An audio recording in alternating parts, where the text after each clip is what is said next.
नमस्कार, आप सभी का संतोष जीएस क्लासेस में स्वागत है। मैं हूं ऐश्वर्य। आशा करता हूं कि आप सभी खुश हैं, स्वस्थ हैं और सकारात्मक हैं। जैसा कि हमने प्रीवियस लेक्चर में भारत के भूगोल को भली प्रकार समाप्त किया था, उसको परीक्षा उपयोगी दृष्टि से हम लोगों ने समझा, उसको किया, उसका अध्ययन किया। आज अब हम सभी लोग भारत का भूगोल को समाप्त करने के उपरांत भारत के इतिहास पर चर्चा करेंगे, उसका अध्ययन करेंगे। इतिहास आखिर क्यों पढ़ते हैं? यदि मान लीजिए आप प्रतियोगी छात्र नहीं भी हैं, तब भी आप इतिहास पढ़ते हैं, तो आप क्यों पढ़ रहे हैं इतिहास? तो इतिहास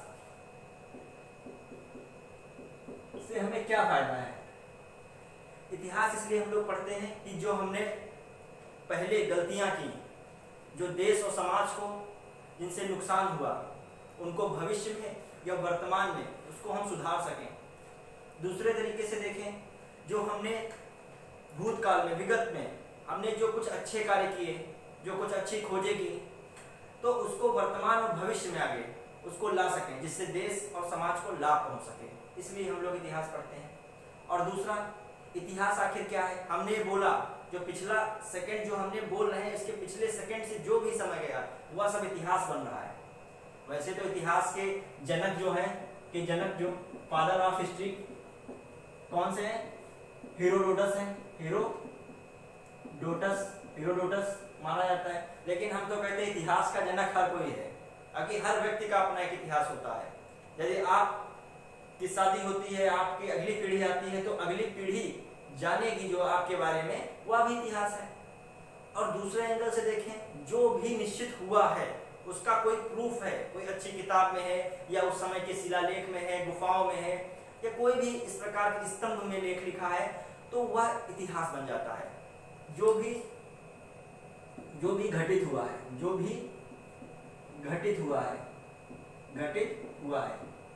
हुआ है, इतिहास है। लेकिन सिद्ध प्रूफ हो, सिद्ध हो, विद प्रूफ के साथ। ऐसे नहीं, ऐसे तो क्या इतिहास फिर हम, ऐसे तो बहुत सारा इतिहास हो जाएगा। जो एक प्रामाणिक चीज सिद्ध हो चुकी हो, वो इतिहास में कहा जाता है। जैसे मालविकाग्निमित्रम जो है, पुस्तक है कालिदास की। मालविका से प्रेम किया अग्निमित्र ने, पुष्यभूति वंश से संबंधित जब आगे पढ़ाएंगे, तब इसमें एक वर्तमान समय की कोई एक्ट्रेस ले लें, आप कह दें जो है अग्निमित्र को रश्मिका से प्रेम था, तो क्या इतिहास है? नहीं है, क्योंकि ये प्रूफ किया है। मालविकाग्निमित्रम नाटक में कालिदास ने, उस समय के जो ये लेखक थे, उन्होंने लिखा है कि मालविका और अग्निमित्र की कैसे प्रेम कथा है। तो इस प्रकार एक प्रमाणिक चीज होती है, वो इतिहास कहलाती है। ऐसे ही हमको इतिहास कैसे पढ़ना है? क्योंकि इतिहास का तो रूप बहुत बृहद है। आगामी परीक्षाएं, इतना समय नहीं है उनमें आने में, तो हम लोग इतिहास पढ़ने के लिए कैसी टेक्निक का इस्तेमाल करना है, जिससे हम लोग संपूर्ण सिलेबस को पढ़ भी लें, एग्जाम ओरिएंटेड, और समय भी इतना ना लगे। तो इस प्रकार हम इतिहास को पढ़ेंगे। इतिहास को मुख्यतः 3 रूपों में हम लोग देखते हैं। प्राचीन इतिहास, प्राचीन इतिहास से पहले एक इतिहास पड़ता है प्रागैतिहासिक काल, फिर आद्यकाल, फिर उसी में प्राचीन इतिहास, प्राचीन के मध्यकालीन, आधुनिक। ये इतिहास हम भारत का पढ़ रहे हैं, कि जो परीक्षाएं हैं उनमें भारत का इतिहास ही आएगा।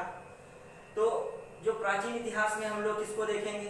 पहले मानव सभ्यता, जो कि हमने बताया है प्रागैतिहासिक काल में आता है। मानव सभ्यता, कैसे मानव ने जो है शिकार किया, फिर कैसे उसने खेती की, वस्त्र पहने, आग की खोज की, कैसे उसने गाड़ी बनाई, पहिए की खोज की। तो इस प्रकार प्राचीन इतिहास में मानव से शुरू होता है, मानव सभ्यता से। फिर सिंधु घाटी सभ्यता आती है, उसका जो सही रूप होता है मानव का, एक मैनर जो सिविलाइजेशन होती है, सिंधु घाटी सभ्यता। फिर उसके बाद हम देखते हैं वैदिक काल के बाद से बौद्ध धर्म, जैन धर्म, शैव धर्म, इन पर चर्चा होगी।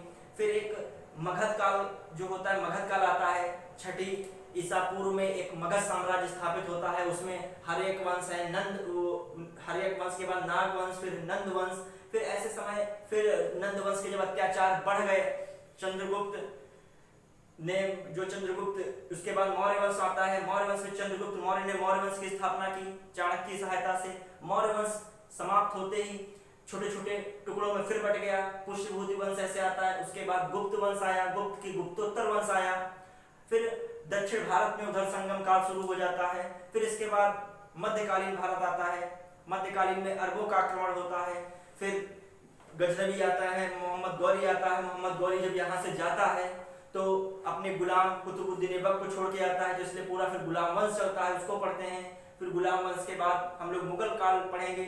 मुगल काल की रीढ़ जो है मराठा ने कैसे खत्म तोड़ी, उसकी रीढ़ तोड़ी। फिर जो कुछ मुगल काल बचा था अंग्रेजों ने आते ही उसको समाप्त किया। मुगल काल की जो अच्छाइयाँ थी, उनका स्थापत्य कला था, उसका विकास, उस समय की सामाजिक आर्थिक राजनीतिक स्थितियाँ, इन सभी पर चर्चा होगी।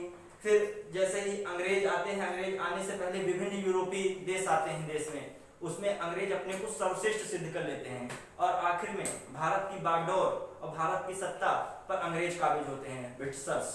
फिर ब्रिटिशर्स जो है 1947 तक भारत का इस प्रकार दोहन, शोषण और भारत को निचोड़ देते हैं कि भारत आर्थिक रूप से इतना कमजोर हो चुका होता है, आप कल्पना भी नहीं कर सकते। 1947 के बाद भारत में इतने सारे अकाल पड़े, इतनी भीषण गरीबी हुई, वो सब हम लोग इतिहास में पढ़ेंगे। तो कहने का मतलब प्राचीन भारत, मध्यकालीन भारत और भारत जब आजाद हुआ 1947 तक, तो उसका इतिहास हमारे परीक्षा की दृष्टि से काफी उपयोगी है। तो आज हम भारत के इतिहास में प्राचीन काल पर चर्चा करेंगे। प्राचीन भारत में चर्चा करते हैं। प्राचीन भारत स्टार्ट करते हैं। प्राचीन भारत में जब देखते हैं तो एक आता है प्राग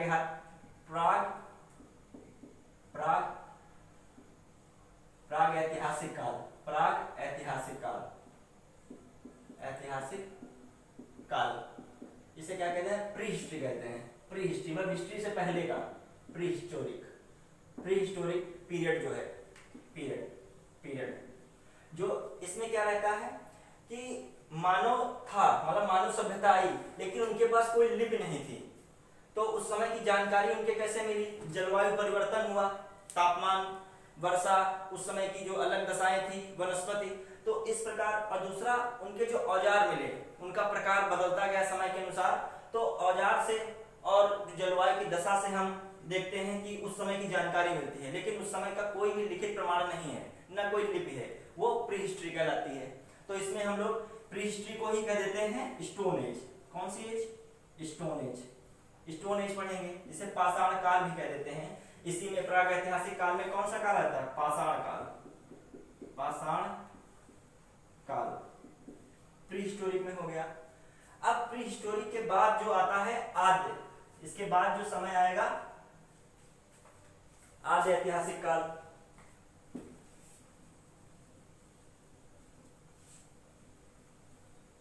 आद्य ऐतिहासिक काल में देखते हैं, इसके बाद कौन सा आता है? आद्य ऐतिहासिक काल। आद्य ऐतिहासिक काल, आद्य ऐतिहासिक काल, इसमें क्या है? आद्य ऐतिहासिक में जो इसको प्रोटो हिस्ट्री भी कह देते हैं, प्रोटो हिस्ट्री, हिस्टोरिक एज। इसमें क्या, इसमें हमें कोई साक्ष्य नहीं मिले तो साक्ष्य कैसे मिले? उनके औजारों से मिले और जो जलवायु के साक्ष्य मिले। इस प्रकार हमने जो देखे प्राग ऐतिहासिक काल में, जब आद्य ऐतिहासिक काल पहुंचते हैं तो इसमें लिपि का तो विकास हो चुका था। जो मुख्यतः देखें, प्राग ऐतिहासिक काल में लिपि का तो विकास था, लेकिन हम उनको पढ़ आज तक नहीं पाए हैं स्पष्ट रूप से, क्या ऐसा स्पष्ट उसमें नहीं कर पाए हैं, लिखा है। तो लिपि की जानकारी थी इनको, लिपि की जानकारी थी, लेकिन पढ़ नहीं पाए उनको, मतलब ज्ञान नहीं हुआ। क्या है? ज्ञान नहीं। अब वो कहलाता है आद्य ऐतिहासिक काल। इसमें सिंधु घाटी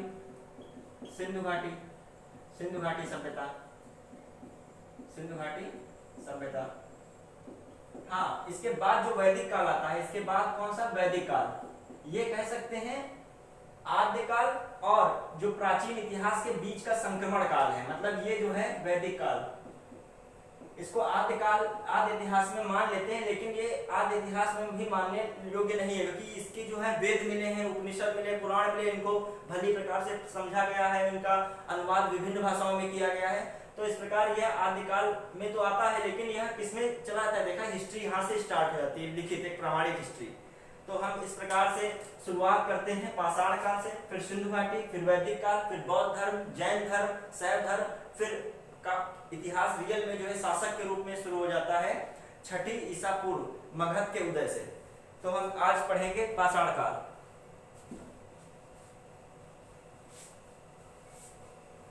पाषाण काल में देखते हैं 3 रूपों में विभक्त हो जाता है।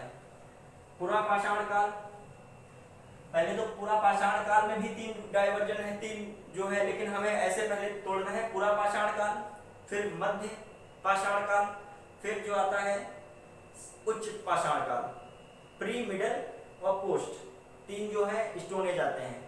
अब इनके जो स्थल हैं, स्थल में अवशेष जो मिले हैं या कुछ विशेष इनमें विशेषताएं हैं, उन पे हम लोग चर्चा करेंगे। लगातार परीक्षाओं में प्रश्न आए भी हैं, जैसे महदहा में क्या पाया गया, दमदमा किस लिए प्रसिद्ध है, बागौर क्यों जाना जाता है, इस प्रकार प्रश्न आते हैं। तो जब हम पाषाण युग पढ़ेंगे तो उसमें सब आ जाएंगे। तो हम देखते हैं, पहले भारत का नक्शा बनाते हैं।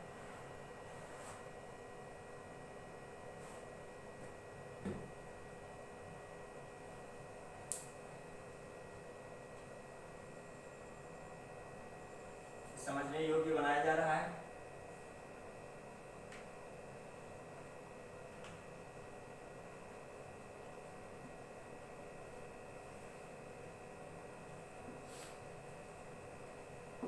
ये भारत का नक्शा होता है, भारत का नक्शा हो गया। अब इसमें देखते हैं, इसको पूरा पाषाण काल को 3 रूपों में तोड़ते हैं। पूरा पाषाण काल, पूरा पाषाण काल, मध्य पाषाण काल, मध्य पाषाण काल, मध्य, मिडल जो स्टोन एज है, पोस्ट स्टोन एज है, उच्च पाषाण काल। ये 3 में तोड़ा हमने। अब कुछ घाटियां बनाते हैं, क्योंकि जब मानव अपनी सभ्यता में स्टार्टिंग, जब मानव का रूप आया, मानव जो मतलब स्टार्टिंग सभ्यता की हुई, उससे पहले का जो देखा जाए, बंदर के रूप में मानव था, तो वो क्या नदी की तलछटी में रहता था। मतलब जो नदी के किनारे गड्ढे वड्ढे हैं, झाड़ियां हैं, उनमें वो निवास करता था। वहीं पे जो जीव जंतु पानी पीने आते थे, उसको बड़े पत्थर से खिसका के मार देता था, उसका शिकार कर लेता था, इस प्रकार। तो ये पूरा पाषाण काल में इस तरीके से देखते हैं। पूरा पाषाण के खत्म होते ही मानो एक अच्छे हथियार की ओर बढ़ने लगा। अब उसके पास हथियार अच्छे होने लगे। जब पूरा पाषाण काल था तो मोटे पत्थर के औजार होते थे। अब उच्च पाषाण काल तक उसके पास औजार जो पत्थर के थे वो पालिशदार बढ़िया होने लगे। और जो पूरा पाषाण काल जब स्टार्ट हुआ था तो मानव बहुत असभ्य टाइप का था, बिल्कुल जानवर के रूप में। जब पूरा पाषाण काल खत्म होते ही मानव होमोसेपियंस के रूप में आया, मतलब एक सभ्य मानव के रूप में आ गया। और उसने क्या कर लिया, आग का भी आविष्कार कर लिया। इसमें पूरा पाषाण काल के लास्ट तक, मतलब पूरा पाषाण काल में उच्च पूरा पाषाण जो काल कहते हैं उस समय में। फिर मध्य पाषाण काल आता है। मध्य पाषाण काल में मानव अपने और हथियारों को बदल दिया। जैसे पूरा पाषाण काल में उसने पेबुल, चापिंग जैसे औजार बनाए थे, भी बताएंगे। फिर जब मध्य पाषाण काल उसके बाद आया तो उसने छेदनी, वेदिका, हथौड़ी इनका इस्तेमाल करना शुरू कर दिया, पत्थर की बनी। फिर उसके बाद जब उच्च पूरा मतलब उच्च कौन सा आता है, उच्च पाषाण काल आता है, उसमें मानो और मतलब टेक्निकल हो गया। मध्य पाषाण काल में औजार उसने बनाए, साथ में मध्य पाषाण को छोटे माइक्रोलिथिक एज कही जाती है, बहुत छोटे महीन औजार बनाए थे। उसका उच्च पूरा पाषाण काल आया तो उसमें मानव काफी डेवलप हो गया। उसने पहिए का जो है आविष्कार कर लिया, तो एक जगह से दूसरे जगह तक जो है वस्तुओं को पहुंचाना आसान हो गया। फिर दूसरी, आग का आविष्कार तो कर लिया था, धोखे चिंगारी निकल गई होगी, तो खोज तो कर ली कुछ पाषाण काल में, पूरा पाषाण काल में। लेकिन उसका प्रयोग वास्तविक रूप में जब कब कर पाया, जब नव पाषाण काल आया, मतलब पाषाण काल का सबसे लास्ट वाला पीरियड। फिर उसने क्या किया, पशुपालन शुरू किया, एक ढंग से पशुपालन किया जाए। फिर पशुपालन से जो लाभ मिले, उसके बाद कृषि भी उसने किस पाषाण काल में शुरू की, नव पाषाण काल में। तो इस प्रकार मानव ने कैसे ग्रोथ की, एक असभ्य मानव शुरुआत की, फिर सभ्य मानव बना, एक मोटे औजार से पत्थर की शुरुआत की, एक अच्छे औजार तक पहुंचा। और जो ये डिवीजन हुआ है देखा जाए तो किसके आधार पे डिवीजन हुआ है, में देखा जाए किसके आधार पे देखें, एक तो जलवायु के आधार पे, तापमान बदला, आर्द्रता बदली, तो उस हिसाब से डिवीजन। उस समय कुछ और था, बाद में तापमान, आर्द्रता, वर्षा कुछ और तरीके से हुई, तो वनस्पति और जीव जंतुओं का अलग तरीके से विकास हुआ। तो मध्य में फिर कुछ आर्द्रता, तापमान, वर्षा कुछ बदला, जलवायु उस समय की बदली, तो उच्च पाषाण काल आ गया। तो एक ये हो जाता है। और दूसरा औजार से, औजारों से, औजारों के डिजाइन या औजारों के विकास, औजारों के विकास से। ये भी जैसे पूरा पाषाण में मोटे पत्थर के हथियार थे, फिर थोड़ा और चमकदार बनाए गए, फिर छोटे और महीन बनाए गए, फिर यहाँ पर लेटेस्ट कर दिया गया उनको और, तो उच्च पाषाण काल में। अब देखते हैं हम कुछ घाटियां हैं, उससे जुड़े स्थान हैं, उन पर प्रश्न लगातार पूछे गए हैं, तो हम इनकी चर्चा करते हैं। यहाँ पर सोहन घाटी, सोहन नदी निकलती है, सोहन घाटी, सोहन नदी, सिंधु की सहायक नदी यहाँ पर सोहन नदी। अब देखते हैं ये कहाँ, बलूचिस्तान पाकिस्तान का क्षेत्र है, ये बलूचिस्तान पाकिस्तान। यहाँ पर लिद्दर घाटी, लिद्दर नदी जम्मू कश्मीर के पास निकलती है, लिद्दर नदी। ये सब पुरानी, क्योंकि इंसान जो है शुरू में जो मानव था वो नदी घाटियों क्षेत्र में रहता था। घाटी जानते हैं, जब दो पर्वत हैं इसके बीच में जो बीच का क्षेत्र ज्यादातर होता है घाटी के रूप में होता है। यहाँ तलझटी होती है, झाड़ी वाड़ी होती है, पेड़ पौधे होते हैं, उसमें निवास करता था। और पशु भी आते हैं पानी वगैरह पीने, जानवर भी आते हैं। तो शिकार से उसने अपना लाइफ स्टाइल चेंज किया, आज जो है कहाँ पर पहुंच गया आप समझ सकते हैं, चंद्रमा और पता नहीं कहाँ कहाँ पहुंच रहे हैं। तो फिर देखा जाए लिद्दर नदी घाटी हो गई, नदी घाटी अपनी सच्चाई है ये मानव की पिछली। अब देखते हैं कोतवाल नदी घाटी आ जाती है, लेकिन यहाँ पर इंपॉर्टेंट नदी घाटी है बेलन नदी, बेलन नदी, ये बहुत इंपॉर्टेंट नदी, उत्तर प्रदेश का क्षेत्र है, बेलन नदी घाटी में आता था, बेलन नदी घाटी, या यहाँ पर कर लो बेलन नदी घाटी, बेलन नदी घाटी।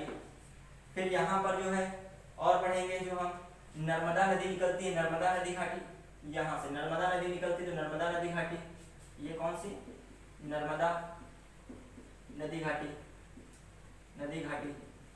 फिर यहाँ पर हमने बताया था साबरमती, माही, ताप्ती, तो ये नदी घाटियाँ जो हैं, तो ये नदी घाटी साबरमती, माही, साबरमती में माही की गुजरात का इसमें आ जाता है, ताप्ती भी, ताप्ती नदी घाटी जो, साबरमती, माही, ताप्ती नदी घाटी। यहाँ पर कोर्तलयार नदी घाटी, कोर्तलयार नदी घाटी तमिलनाडु में नदी घाटी। फिर यहाँ पर जो कोठारी नदी घाटी, यहाँ पर राजस्थान में उस समय कौन सी नदी बहती थी, कोठारी नदी, तो कोठारी नदी घाटी, कोठारी नदी घाटी, नदी घाटी। ये हम क्यों बता रहे हैं, अभी प्रश्न इनसे आएंगे।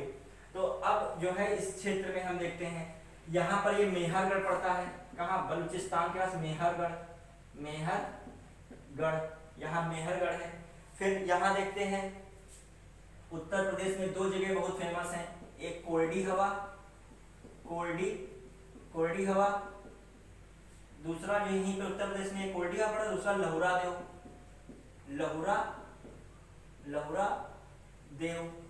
लहुरा देव, कोरडी हवा प्रयागराज में, प्रयागराज में, ये संत कबीर नगर, ये पाषाण काल के चल रहे हैं, पाषाण काल के समय के स्थान है। यहीं पे चकिया पड़ता है वाराणसी में, चकिया वाराणसी का स्थान है, वाराणसी में। चकिया के बाद यहाँ देखते हैं कुछ क्षेत्र हैं, यहाँ पर अभी आएंगे, चर्चा आएंगे, प्रयागराज के बाद प्रतापगढ़, मिर्जापुर, ये जो क्षेत्र हैं, इधर सबसे इधर मिर्जापुर पड़ता है, फिर प्रयागराज और ये प्रतापगढ़। अब देखते हैं ये क्षेत्र हो जाता है। अब चर्चा करते हैं एक एक करके, इसमें से कौन से क्या स्थान फेमस हैं, उन पे चर्चा एक एक करके होती है। तो ये देखते हैं पूरा पाषाण काल में, बहुत अधिक समय नहीं देना, लेकिन पढ़ना भी है कि प्रश्न पूछे जाते हैं तो आगे भी पूछे जाने की संभावनाएं हैं। तो जो हम देखें पूरा पाषाण काल मतलब प्री स्टोन एज, पाषाण काल। जो पाषाण काल में, पूरा पाषाण काल का जो समय है क्या रहता है, पूरा पाषाण काल का जो समय देखा जाए 10,000 BC से पहले का समय, 10,000 BC से पहले, मतलब 10,000 BC तक पूरा पाषाण काल आता है। तो अब हम ये देख रहे हैं पूरा पाषाण काल को तीन रूपों में बांट दिया गया, पूरा पाषाण काल, मध्य पूरा पाषाण काल फिर उच्च पुरा पाषाण काल, उच्च पुरा पाषाण काल। अब देखते हैं पूर्व पुरा पाषाण काल में कौन से फेमस हैं। सोहन नदी घाटी बहुत फेमस है, सोहन नदी घाटी, नदी घाटी इसके क्षेत्र जो है। और एक बेलन नदी घाटी, कौन सी, बेलन नदी घाटी, बेलन नदी घाटी, बेलन नदी घाटी। फिर एक और कौन क्षेत्र है इसका, नर्मदा नदी घाटी, यहाँ पे लिख रहे हैं नर्मदा नदी घाटी। यहाँ पे इसको मध्य करके थोड़ा और कर देते हैं यहाँ पे। अभी कौन सी है यहाँ पर, नर्मदा नदी घाटी, नर्मदा नदी घाटी, नर्मदा नदी घाटी। ये किसकी बात कर रहे हैं, पूर्व पाषाण पुरा पाषाण काल की। इसमें कौन सा, बेलन नदी घाटी में कौन से स्थान पड़ते थे, यूपी के प्रयागराज, इलाहाबाद जिसका पहला नाम था, प्रयागराज, प्रतापगढ़, उधरी दक्षिण पूर्व के यूपी के जो राज्य हैं।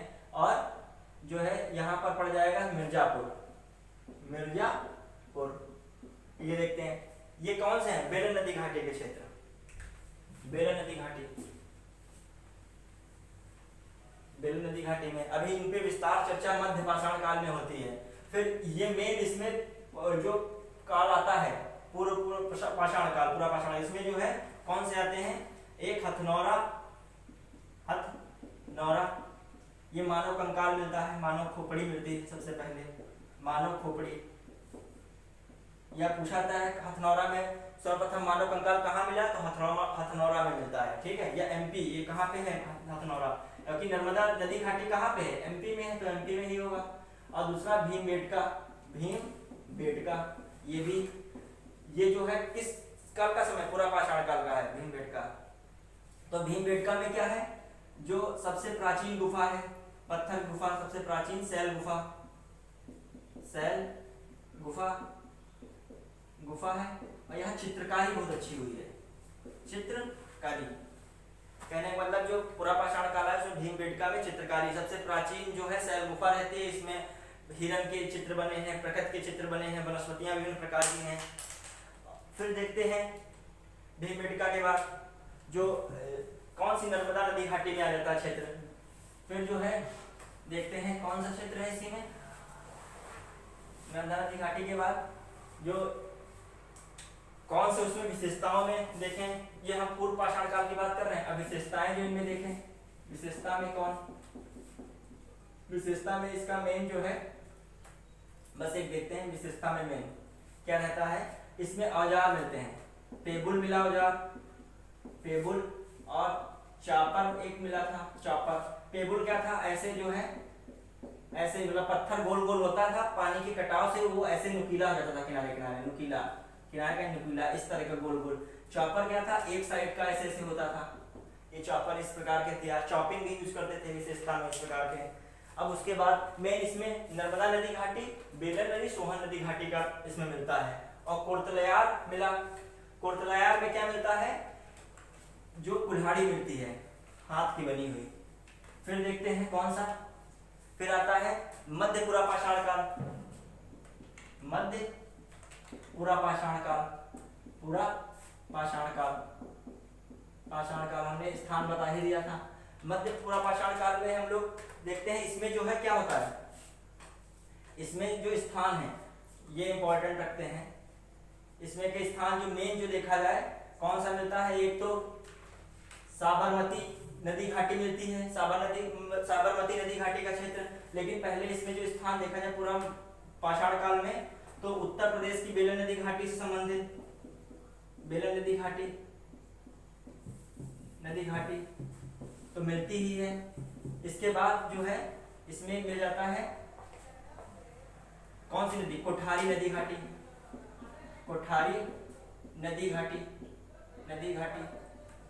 और एक स्थान मिल जाता है यहाँ पर गुजरात में, कौन सी, जो गुजरात का कौन सा है, साबरमती, साबरमती, साबरमती और माही, इस प्रकार नदी घाटी मिल जाती है, साबरमती माही नदी घाटी। मेन इसमें जो रहता है जो देखा जाए तो बागौर, बागौर जो है किसमें, इसमें क्या मिलता है, पशुपालन के साक्ष्य मिलते हैं, पशुपालन के साक्ष्य, पशुपालन के साथ बागौर जो है मेन देखा था, कोठाई नदी घाटी में पड़ता है राजस्थान के क्षेत्र में। अब इस पे चर्चा हो ही गई है। जो प्रयागराज, प्रतापगढ़, मिर्जापुर, अभी डीप में आगे चर्चा करेंगे।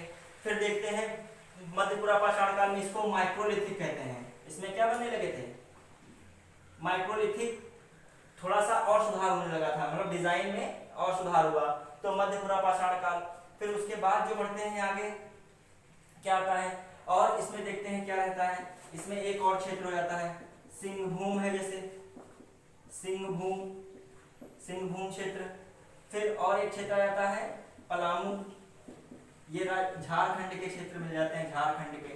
तो इस प्रकार ये होते हैं मध्यपुरा पाषाण काल में। फिर आगे हम जाते हैं, इसमें कुछ इतना इंपॉर्टेंट नहीं है मध्यपुरा पाषाण काल में। इसके बाद जो ये एक आता है वो सबसे इंपॉर्टेंट रखता है नियत, वो है उच्चपुरा पाषाण काल। इसके बाद जो आता है उच्चपुरा पाषाण काल, पूरा पाषाण काल, पाषाण काल, उच्चपुरा पाषाण काल। इसमें जो काफी देखा जाए, इसमें बहुत परिवर्तन होते हैं।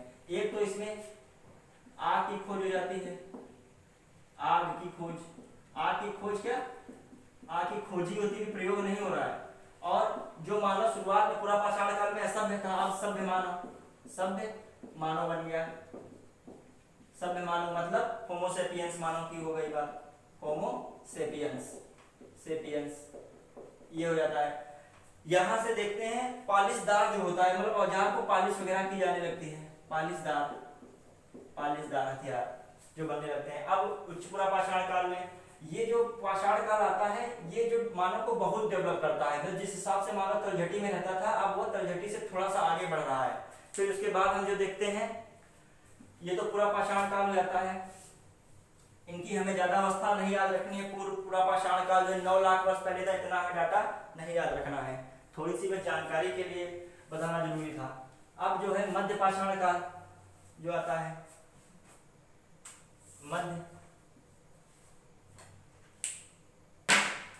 मध्य पाषाण काल, मध्य पाषाण काल, मध्य पाषाण काल। इसमें जो है क्या हम जानकारी कर सकते हैं, तो इसी को मेन जो देखा जाए माइक्रोलिथिक एज कहते थे।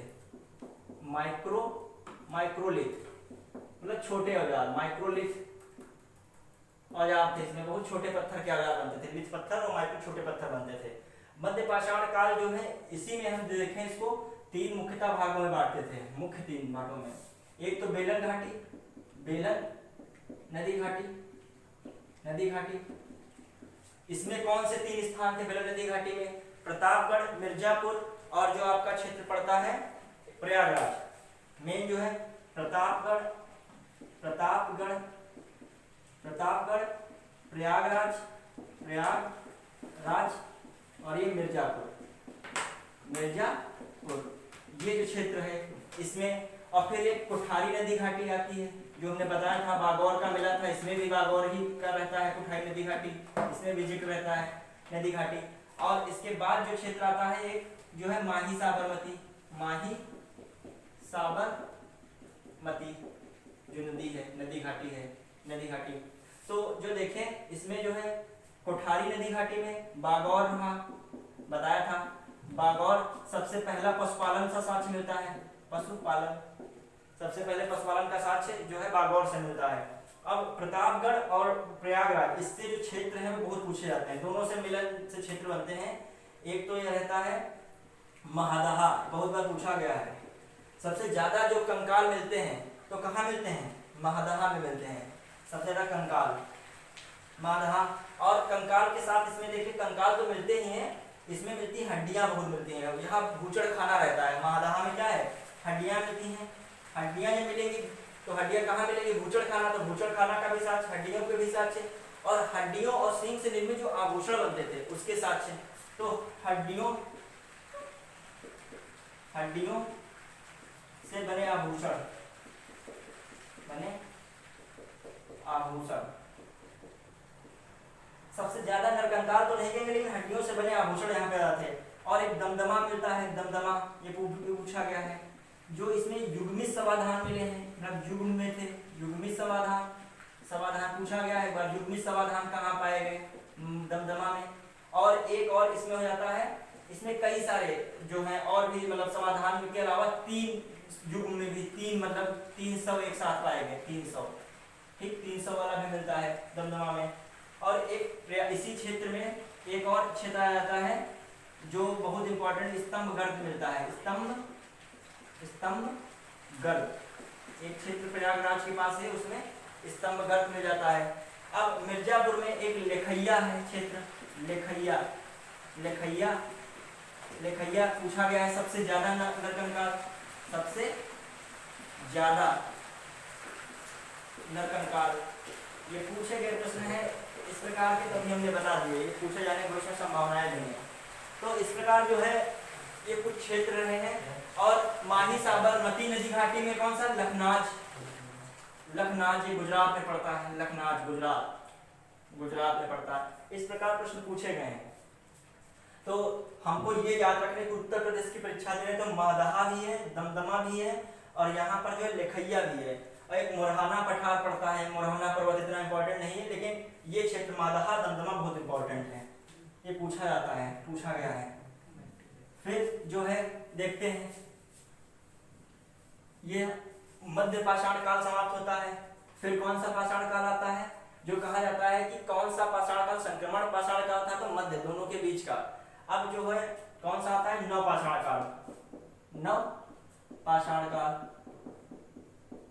काल, इससे संबंधित इंफॉर्मेशन क्या हो सकती है। नव पाषाण काल में मानव बहुत आगे बढ़ रहा था, मतलब अब उसने पशुपालन भी शुरू कर दिया था, पशुपालन के बाद खेती करने भी शुरू कर दी थी और आवाजाही जो माल की हो सके उसके लिए उसने पहिए का भी आविष्कार कर लिया था। तो नवपाषाण काल का जो समय है, नवपाषाण काल 1000 समझे 1000 BC तक आ गए हम लोग। कहाँ से 1000 BC तक आ गए, 4000 से 1000 BC जो हम लोग पहुंच गए कहाँ पर, नवपाषाण काल। तो क्या हुआ, पहिए की खोज हुई है। सिंपल प्रश्न रख लेते हैं, पहिए की खोज किसमें हुई, पहिए की खोज, आग का प्रयोग करने लगा मानव, आग का प्रयोग हो गया। आग का प्रयोग किसमें मानव ने सबसे अधिक किया, नवपाषाण काल में। और पशुपालन और कृषि करना मुख्यतः कृषि ज्यादा इंपॉर्टेंट इसमें रखता है, पशुपालन इतना नहीं है। पशुपालन क्या है, पशुपालन इससे पहले भी हो चुका था। कहाँ पर, बागौर में मिला था मध्य पाषाण काल में, बागौर में मध्य पाषाण काल में मिला था। तो ये पाषाण काल की कुछ चीजें हो गई। अब देखते हैं पाषाण काल में कुछ क्षेत्र थे जो नवपाषाण काल में वो फेमस हैं। जैसे हमने बताया था मेहरगढ़ बलूचिस्तान में 3 स्थान बहुत इंपॉर्टेंट रखते हैं, मेहरगढ़ और जो है दूसरा आपका रहता है इधर जब आ जाएंगे मेहरगढ़ के अलावा कोल्डी हवा यूपी में, और दूसरा लहुरादेव। तीनों से प्रश्न बहुत रखते हैं, मेहरगढ़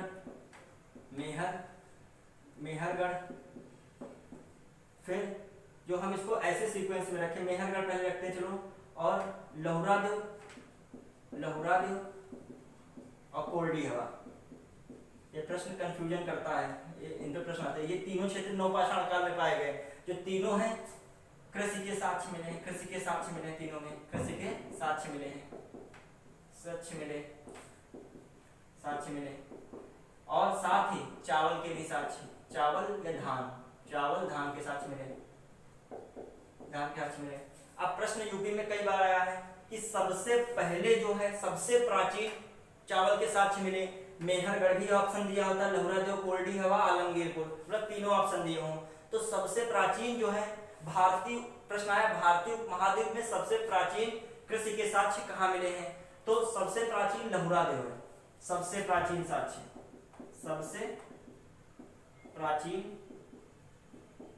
लहुरादेव फर्स्ट पे सबसे प्राचीन। फिर उसके बाद जो आता है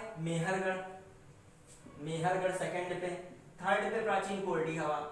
ये देता है भारत में सबसे, भारतीय उपमहाद्वीप में पाकिस्तान अफगानिस्तान भी जाता है, ये भारतीय उपमहाद्वीप शब्द दे दिया, जैसे बांग्लादेश भी आ जाएगा। तो भारतीय उपमहाद्वीप में सबसे प्राचीन कृषि के साक्ष्य कहाँ मिले हैं, तो ऑप्शन में दिया हो मेहरगढ़, कोल्डी हवा, लहुरादेव ना दिया हो, मेहरगढ़, कोल्डी हवा, आलमगीरपुर, दैमाबाद। तो किस पे लगाओगे टिक, मेहरगढ़ पे, क्योंकि सेकंड है ये, फर्स्ट दिया नहीं है। यदि ऑप्शन में आता है कि सबसे प्राचीन साक्ष्य कहाँ मिले हैं, मेहरगढ़, लहुरादेव दोनों ना दिया हो, तो कोल्डी हवा टिक लगाएंगे। लेकिन मिले तीनों में है कृषि के साक्ष्य। आप लोग समझ गए होंगे मैं क्या कहना चाह रहे हैं। तो इस प्रकार नवपाषाण काल हम लोगों ने पढ़ते हुए अब हम लोग पाषाण काल से जुड़े हुए जो प्रश्न रहते हैं पूछ लिए जाते हैं, उनके बारे में हम लोगों ने चर्चा कर ली। यही मेन प्रश्न रहते हैं। तो देखा ये हम लोगों ने जो औजारों को देखा, कौन से हथियार थे। सबसे पहले पेबुल चापिंग चला, फिर उसके बाद जो है बेदनी छेदनी चले, फिर उसके बाद में मानव ने हस्तकुठा हथौड़ी वगैरह बनाई। एक कभी कभी पूछा जाता है हथौड़ी का सबसे प्राचीन हथौड़ी जो मिला हथौड़ा मिला, एक्सेंट जो है हथौड़ा, हथौड़ा का साक्ष्य जो है कहाँ हमने नीचे बताया था, कौन सी घाटी में, कोर्तलयार, कोर्तलयार घाटी में, लयार घाट नदी घाटी में। तो ये हो जाता है। अब जो हम लोगों ने पाषाण युग को एक प्रश्न जो पूछे जाते हैं उसकी दृष्टि से हम लोगों ने पढ़ा। पढ़ने को तो इसमें बहुत कुछ था, मानव के बीच में बहुत कुछ घटनाएं घटित हुई। एक समयावधि भी कह सकते हैं देखने लायक है, जो पूरा पाषाण काल आता था, पूरा पाषाण काल, पूरा पाषाण काल, फिर मध्य, फिर उच्च। पूरा पाषाण काल में कभी कभी प्रश्न आता है कहां पर जो है, अभी एक ऐसे प्रश्न आ चुका है कि आग की खोज किस पाषाण काल में हुई थी, तो किसमें हुई थी, उच्च पूरा पाषाण काल में। मतलब पूरा पाषाण काल ऑप्शन दे दो, उच्च पूरा पाषाण काल, पूरा पाषाण काल, उच्च पूरा पाषाण काल, इस प्रकार से प्रश्न हो जाते हैं। मध्य पाषाण काल में इसको दोनों के बीच का संक्रमण काल कहते हैं। इसमें जो पशुपालन के साक्ष्य मिले हैं बागौर, मेन इसका जो है बागौर, इसका मेन रहता है बागौर, इसका क्षेत्र जो है इसमें पशु के साक्ष्य मिले। और एक आदमगढ़ भी पड़ता है, ये दोनों राजस्थान में है, आदमगढ़, यहाँ भी पशुपालन के साक्ष्य मिले हैं राजस्थान में। फिर जो उच्च पाषाण काल में पहिए का आविष्कार और आग का अधिक से अधिक प्रयोग किए जाना, ये रहता है। और कृषि का, यहाँ पर कृषि का साक्ष्य मेहरगढ़ वगैरह जो बताया है, तो इस प्रकार हो जाता है। अब हम देखते हैं, इस प्रकार हम लोगों ने पढ़ लिया। जो टाइम पीरियड देखा जाए, जो टाइम पीरियड की बात कर ले तो जो है पूरा पाषाण काल, पूरा पाषाण काल की बात जो करें, पूरा पाषाण का टाइम पीरियड की बात कर लें, हालांकि पूछा नहीं जाता है, 10,000 ईसा पूर्व बीसी तक। फिर जो है मध्य 10,000 बीसी से 6,000 तक, 6,000 बीसी तक, कहीं के 4,000 बीसी कर देते हैं। फिर उच्च वाला जो आता है वो क्या है, 6,000 बीसी से 1,000 बीसी तक। इस प्रकार हमने पाषाण काल समाप्त कर लिया है। जो अब हम देखते हैं सिंधु घाटी सभ्यता के बारे में, तो पाषाण काल के बाद हम लोग सिंधु घाटी सभ्यता की ओर बढ़ते हैं। मानव ने मतलब जो है एक तलझटी से स्टार्ट किया, फिर उसके बाद पशुपालन किया, कृषि किया। अब वह क्या हो गया, एक मतलब सभ्य मानव, एक विकसित मानव के रूप में अपने को ढाल लिया। अब उसको क्या, उसका एक समाज हो गया। अब समाज जब होता है तो उसमें उसकी सामाजिक स्थिति भी होती है, फिर उसकी आर्थिक स्थिति भी होती है, उसकी कुछ ना कुछ राजनीतिक भी स्थिति होती है, उसकी धार्मिक स्थिति आ जाती है। इन चीजों पे उस पे कार्य होता है। फिर उसमें कई सारे वर्ग आ जाते हैं कार्य के हिसाब से, कृषि कार्य भी हुआ, व्यापार भी हुआ, फिर इस प्रकार से युद्ध कार्य भी हुआ। हालांकि इसमें सिंधु घाटी में युद्ध वाला नहीं कुछ दिखता है, फिर भी जो है इस तरीके से समाज जब विकसित होता है तो ये सब उसमें स्वाभाविक चीजें हैं।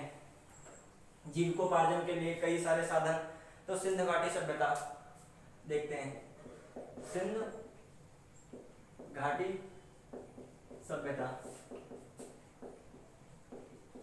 ठीक है, सिंधु घाटी सभ्यता जो प्रश्न रहता है तो उसमें मुख्यतः क्या रहता है, वो प्लेस पूछा जाता है, जो भी कोई प्लेस दे दिया गया है उससे रिलेटेड, उस प्लेस से जुड़े हुए साक्ष्य, उससे जुड़े साक्ष्य, उसके किनारे जो नदी है उसकी लोकेशन है, उसके जो खोजकर्ता हैं, इस प्रकार के प्रश्न रहते हैं सिंधु घाटी सभ्यता में। तो यहाँ पर जो साक्ष्य हैं बहुत महत्वपूर्ण रखते हैं, और उस साक्ष्य से जुड़ा हुआ स्थान, इस प्रकार के प्रश्न रखते हैं। सिंधु घाटी सभ्यता की जो चर्चा की जाए, कुछ लेखक ने इसको बताया कि यह कौन सी सभ्यता है, या विदेशी सभ्यता है कि स्वदेशी, तो कुछ ने स्वदेशी बताया, कुछ ने इसको विदेशी बताया। अब सिंधु घाटी सभ्यता का नाम सिंधु घाटी या सिंधु सभ्यता क्यों पड़ा, तो इसके भी कई कारण हैं। इसका नाम सिंधु घाटी इसलिए पड़ा कि सिंधु नदी के किनारे ये सभ्यता थी। इसको हड़प्पा सभ्यता भी कहते हैं। कौन सभ्यता, हड़प्पा सभ्यता, हड़प्पा सभ्यता। ये क्यों कहते हैं, हड़प्पा सबसे पहले जो खोजा गया स्थान था, तो इसीलिए हड़प्पा सभ्यता कह देते हैं इसको। इसको कहीं कहीं सिंधु सरस्वती सभ्यता भी कहते हैं। सिंधु सरस्वती सभ्यता, नदी दोनों के बीच ये सभ्यता पाई गई। और ये सबसे पहली जो है नगरीय सभ्यता थी, ये भी कहा जाता है सबसे पहली नगरीय सभ्यता, सबसे पहली नगरीय सभ्यता, नगरीय सभ्यता। तो ये जो हो गया, तो ये नाम हो गए नगरीय सभ्यता। अब इसमें चर्चा होती है, देखते हैं। तो हड़प्पा सभ्यता क्यों कहा गया? सबसे पहले हड़प्पा स्थान खोजा गया। दूसरी बात सिंधु नदी के किनारे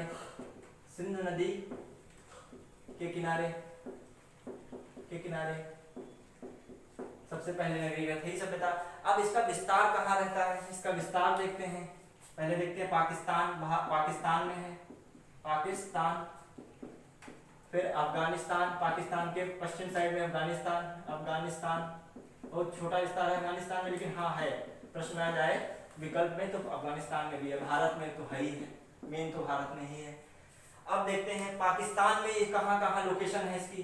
अफगानिस्तान का जो बहुत मेन क्षेत्र नहीं है, अफगानिस्तान में छोटा क्षेत्र रहता है जो सुलेमान घाट श्रेणी है उसके पश्चिम साइड में, लेकिन वो इतना इंपॉर्टेंट है। पाकिस्तान का रहता है इंपॉर्टेंट। अब इसके कुछ क्षेत्र है, सिंध प्रांत है इसका, सिंध प्रांत से उधर साइड में पहले इसके बलूचिस्तान पश्चिम सबसे पड़ जाता है, बलूचिस्तान, सिंध प्रांत। ये जो है भारत का नक्शा हुआ। तो इधर जो है क्या है, ये पाकिस्तान है, पाकिस्तान के इधर साइड में क्या है, ये बलूचिस्तान, ऊपर साइड में क्या है, बलूचिस्तान है। इधर क्या है, सिंध है, इधर पंजाब है, और इधर पूरा पीछे पाकिस्तान अफगानिस्तान है। तो इसमें सिंध प्रांत हो गया, पंजाब प्रांत। तो सिंध बलूचिस्तान में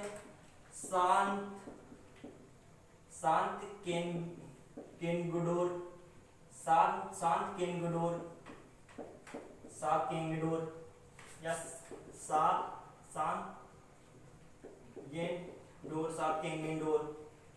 ऐसे कई प्रकार से लिखते हैं, शांत केंगेंडोर। फिर यहाँ पर बलूचिस्तान में यही फेमस है, और बालाकोट पड़ता है, बालाकोट ये भी जगह है। सिंध प्रांत में क्या है, सिंध प्रांत में कौन से हैं, मोहनजोदड़ो है, मोहनजोदड़ो स्थान पड़ता है, मोहनजोदड़ो और चनोदड़ो फेमस, दो स्थान फेमस हैं, चनोदड़ो। और पंजाब प्रांत में तो फेमस है ही है, कौन सा, हड़प्पा ही फेमस है, हड़प्पा सबसे मेन फेमस यही है। तो हम इस प्रकार देखते हैं कैसे पाकिस्तान में कितने मेन इसके स्थान पड़ जाते हैं। अफगानिस्तान का कुछ हिस्सा सुलेमान श्रेणी के उधर का है, कुछ इतना पूछा नहीं जाता है कभी। भारत का जो भारत में देखते हैं, भारत में विस्तार कहाँ से कहाँ तक है, तो सिंधु घाटी सभ्यता का भारत में विस्तार, तो इधर मांडा पड़ता है, सबसे उत्तर विस्तार जो है मांडा। फिर दक्षिण में जो है, दक्षिण में इसका दायमाबाद, ये भारत का भी विस्तार देख सकते हैं, और साथ साथ ये पूरी सिंधु घाटी सभ्यता का विस्तार है। उत्तर कहाँ पड़ता है, दक्षिण कहाँ पड़ता है, पूर्व, पश्चिम का सिरा, पूर्व का। ये भारत को जो छोड़ दे, भारत में भी बहुत सारे स्थान अभी पड़ेंगे। भारत में कैसे हैं, जैसे रंगपुर है, बनावली है, धौलावीरा, ये सब भारत के स्थान है। लेकिन जो पूरी अब सिंधु घाटी सभ्यता की बात कर रहे हैं, पूरी सिंधु घाटी सभ्यता, तो सिंधु घाटी पूरी सभ्यता की जो बात करें तो ये कैसे आकार में है, त्रिभुजाकार में है। सिंधु घाटी सभ्यता कैसे आकार, त्रिभुजाकार में। तो सबसे ऊपरी सिरा उत्तरी, सबसे दक्षिणी देखना होगा, सबसे पश्चिमी, सबसे पूर्वी। तो इस प्रकार है सिंधु घाटी सभ्यता। जो देखें सिंधु घाटी सभ्यता का रूप, सबसे उत्तर में उसके क्या मांडा पड़ता है, दक्षिण में दायमाबाद किस नदी किनारे, प्रवरा नदी, कहीं के गोदावरी भी लिख देते हैं, गोदावरी क्यों लिखते हैं ये, क्योंकि गोदावरी की ही सहायक नदी प्रवरा है, लेकिन मूल रूप से प्रवरा नदी किनारे था। फिर जो इसका पूर्वी सिरा है आलमगीरपुर पड़ता है, किसके हम बता रहे हैं, सिंधु घाटी सभ्यता का, आलमगीरपुर। प्रश्न पूछे गए हैं, आलमगीरपुर प्रश्न सब पूछे गए हैं। किस नदी किनारे, हिंडन नदी किनारे है, हिंडन। ये हिंडन नदी जब गंगा में ऐसे यमुना मिलती थी, तो इधर से हिंडन नदी मिलती है, ऊपर से हिंडन नदी किनारे। तो मांडा कहाँ, चिनाब नदी किनारे, सबसे ऊपरी क्षेत्र जम्मू कश्मीर में, चिनाब नदी के किनारे। फिर जो इधर देखें शांत केंगडोर जो है, सांग केंगीडोर जो है ये है जो सबसे पश्चिमी बलूचिस्तान में। ठीक, नाउन में थोड़ा सा हो सकता है सांगेंडोर कहीं लिखा, सांगेंगेंडोर, ये समझ जाने के लिए बता रहे हैं, सब ये ऐसे ही है, बलूचिस्तान में हो गया। तो इस प्रकार इसका जो देखें सिंधु घाटी सभ्यता के बारे में क्यों कहते हैं, इसके कहाँ कहाँ पढ़ते हैं, पाकिस्तान में कौन है, और फिर भारत में भी तो आएगा ही, भारत में बहुत सारे स्थान पड़ेंगे, लेकिन इसका जो विस्तार है इस प्रकार से है। और जो सिंधु घाटी सभ्यता का जो समय देखा जाए, ऐसे तो सबने अलग अलग बताया, मार्शल मैके ने 2500 से 1700 ईसा पूर्व बताया, ऐसे सबका अलग अलग है, लेकिन इसका जो कार्बन तिथि के अनुसार, कार्बन डेटिंग अनुसार इसका मुख्य तिथि है इसकी क्या है, 2500 बीसी से 1750 बीसी है। कौन से, ये सिंधु घाटी सभ्यता की बात करते हैं। उसके बाद जो देखा जाए इसमें इंपॉर्टेंट क्या सिंधु घाटी सभ्यता में, इंपॉर्टेंट की दृष्टि से देखें तो इसके हमें क्षेत्र देखने होंगे, जो इसके भारत में क्षेत्र पाए जाते हैं, भारत हो या पाकिस्तान में जो है, जो पाकिस्तान में जो है, ये जो भारत बना था, ये भारत था, ये भारत हो गया। इसमें जो पाकिस्तान है, पाकिस्तान में कौन से पहले क्षेत्र देखते हैं, तो पाकिस्तान में सबसे पहले हड़प्पा है, हड़प्पा क्षेत्र जो है, हड़प्पा कहाँ पड़ता है, हड़प्पा पाकिस्तान में तो है ही है, ये कहाँ पाकिस्तान के पड़ता है, हमने बताया था अभी, कौन से प्रांत में, पंजाब प्रांत में। अब ये किस नदी के किनारे है, रावी नदी के किनारे, ये इंफॉर्मेशन पूछी जाती है। इसके जो खोजकर्ता थे ये रावी नदी किनारे हैं, और ये रावी नदी की कहाँ है, रावी नदी हमने बताया कहाँ से, रोहतांग दर्रे से निकलते हुए किसमें, चिनाब नदी में मिल जाती है। तो रावी नदी के कहाँ पे, बाएं, कहाँ पे है, जो ऐसे जाएंगे बाएं तट पे है, रावी नदी किनारे बाएं तट पे, कभी कभी ये भी कंफ्यूजन करते हैं, बाएं तट पर, रावी बाएं तट पर। अब जो हड़प्पा के बाद जो हम देखते हैं इसमें क्या खोजकर्ता कौन थे, खोजकर्ता दयाराम साहनी।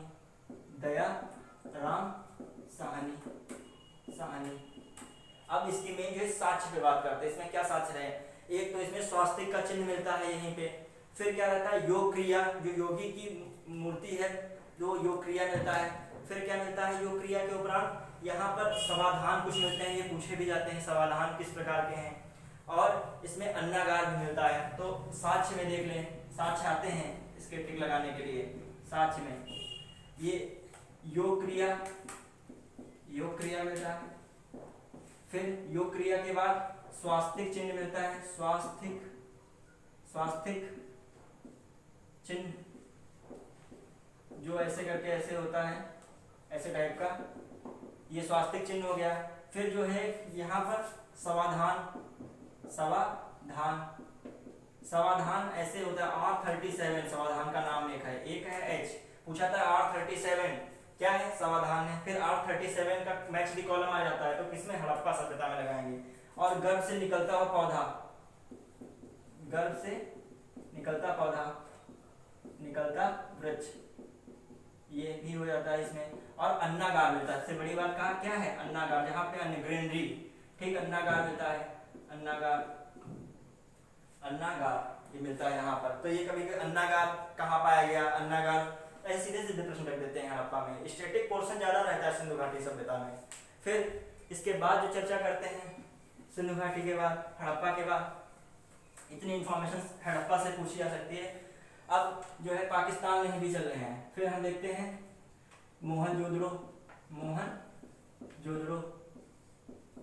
मूवी भी बनी होगी, मोहनजोदड़ो देखी होगी उन लोगों ने। तो मोहनजोदड़ो में क्या रहता है, एक तो मोहनजोदड़ो की किस नदी के किनारे है, पहली बात है कहाँ पर है, सिंध प्रांत में है, सिंध प्रांत में किस नदी के किनारे है, सिंध नदी के किनारे। खोजकर्ता कौन थे, रखालदास बनर्जी,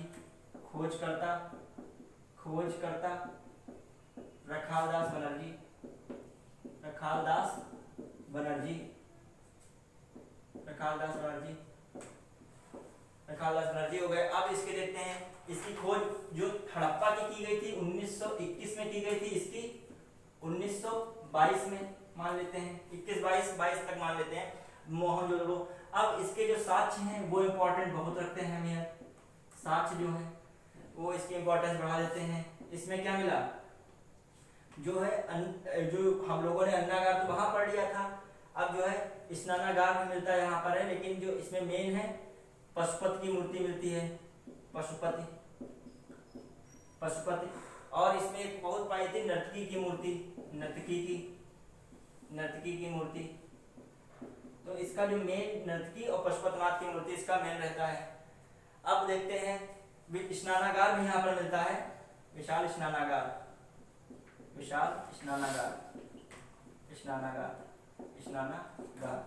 ये भी रहता है मोहनजोदड़ो में। और जो हम देखेंगे आगे, और इसका मतलब मोहनजोदड़ो का क्या रहता है, मृतकों का टीला। ये तो बहुत बचपन से पढ़ रहे होंगे, मृतकों का टीला, ये भूतों का टीला, जो मृतकों को भूत मान लेते हैं उसको भूतों का टीला कहते हैं। अब ये हो गया। अब जो कौन सा इसमें रहता है मोहनजोदड़ो के अलावा कौन सा क्षेत्र है, ये पूछा था। सबसे बड़ी जो बिल्डिंग है कौन सी हड़प्पा सभ्यता की थी, तो अन्नागार थी। उसके बाद कौन सा आता है, चन्हुदड़ो पे चर्चा करते हैं। चन्हुदड़ो भी किस प्रांत में था, सिंध प्रांत में। इसमें क्या रहा, ये मनके के कारखाने के साक्ष्य मिले हैं, मनके के कारखाने के साक्ष्य मिले वगैरह हैं। ये किस नदी किनारे है, सिंध के है, सिंध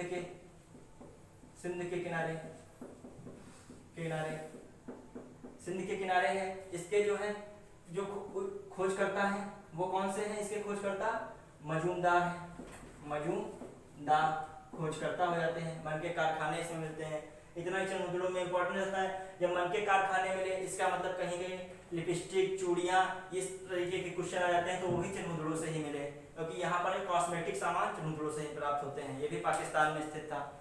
अब जो है कुछ जो स्थान हैं वो बाकी रहते हैं, जैसे कुछ स्थान है गुजरात में। अब उनको हम अगले लेक्चर में देखेंगे, लेकिन इससे पहले बता रहे हैं कुछ स्थान से गुजरात में है। पहला जैसे स्थान है गुजरात का लोथल बहुत प्रसिद्ध रहा है।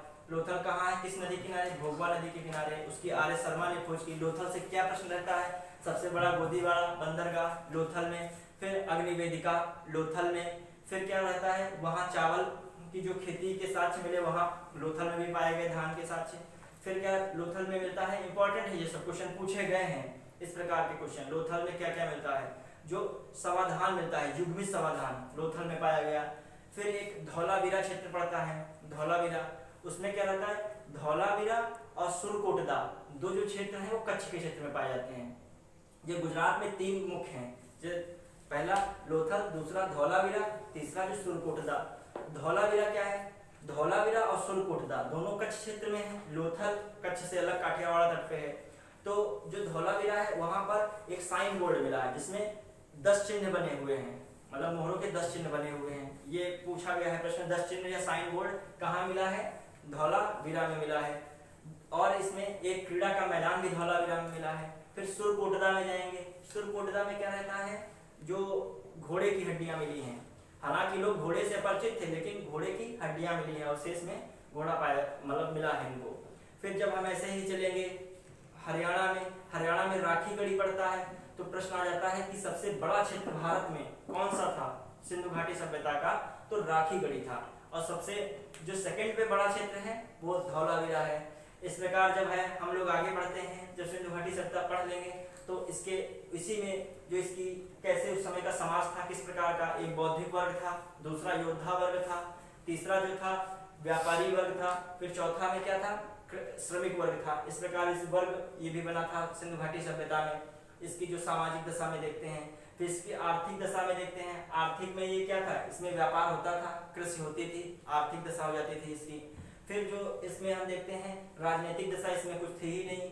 फिर धार्मिक स्थिति में चर्चा करते हैं, तो इसमें धार्मिक स्थिति में, क्योंकि ये जो सिंधु घाटी सभ्यता नगरीय सभ्यता थी और मात्र सत्तात्मक थी, तो जब मात्र सत्तात्मक थी तो पूजा जो होती थी उस समय की धार्मिक स्थिति में पूजा क्या थी, बहुदेववादी थी, बहुत सारे देवताओं की पूजा होती थी। कहने का मतलब स्त्री की इधर पूजा होती है क्योंकि माँ शक्ति है। दूसरा, प्रकृति की पूजा होती थी। प्रकृति में कौन आता था? प्रकृति में वृक्षों की पूजा होती थी, जैसे पीपल, नीम, बबूल, इनकी पूजा। फिर दूसरा प्रकृति में आता है जल, जल की पूजा होती थी। समुद्र की पूजा होती थी। फिर तीसरा सूर्य आता है, सूर्य की पूजा होती थी। पशु भी प्रकृति में कहीं ना कहीं आता है, तो पशु जो था पशुपतिनाथ की पूजा होती थी शिव के रूप में। इस प्रकार जो है समाज इनका हो जाता है, इनकी धार्मिक स्थिति हो जाती है। जो भी प्रश्न आएंगे इस तरीके से आ जाएंगे। ये कभी कभी पूछ लेता है किससे जो इनकी जो मोहरें मिली उनपे कौन से चित्र अंकित थे। तो इसमें जैसे ये थे, भेड़ा था, भेड़ा मिल जाता है, गेंडा मिल जाता है, गेंडा है, हाथी है, हाथी है, ये मिलता है जो चित्रों पे। और हिरन भी मिल जाता है, हिरन, बाघ भी मिल जाता है। लेकिन मिलता कौन नहीं है? गाय नहीं कहीं मिलता है, शेर नहीं मिलता है, इस प्रकार की कुछ चीजें नहीं। घोड़ा कहीं चित्र में अंकित नहीं मिलता है। हाँ, घोड़े के अवशेष मिलते हैं लेकिन अंकित नहीं मिलता। प्रश्न पूछा गया है इनमें से जो मोहरें प्राप्त हुई हैं उनमें कौन से पशु की चित्र नहीं अंकित है? तो उसमें लिख देगा भेड़ा, गेंडा, हाथी, गाय, गाय का नहीं है। इसमें से प्रश्न आ चुका है कौन सा जो है सिंधु घाटी के लोग किस जानवर के अवशेष नहीं मिले हैं सिंधु घाटी सभ्यता में? तो गेंडा, हाथी मिला, गाय भी ऑप्शन में था। गाय को इन लोगों ने, जो प्रश्न ने बनाया उसने गाय को बैल से मान लिया, लेकिन शेर ऑप्शन में था तो शेर नहीं मिलता है। तो इस प्रकार के प्रश्न जो है रख दिए जाते हैं। सिंधु घाटी सभ्यता में अभी कुछ क्षेत्र और बाकी रहते हैं। उत्तर प्रदेश के पास हुलास है, आलमगीर तो बता ही दिया, पूछा जाता है, सबसे पूर्व साइड में है हिंडन नदी किनारे। हम इस प्रकार सिंधु घाटी थोड़ा सा बताया जो हमने, उसको करा के आप उसके बाद वैदिक युग की ओर बढ़ेंगे। धन्यवाद, जय हिंद।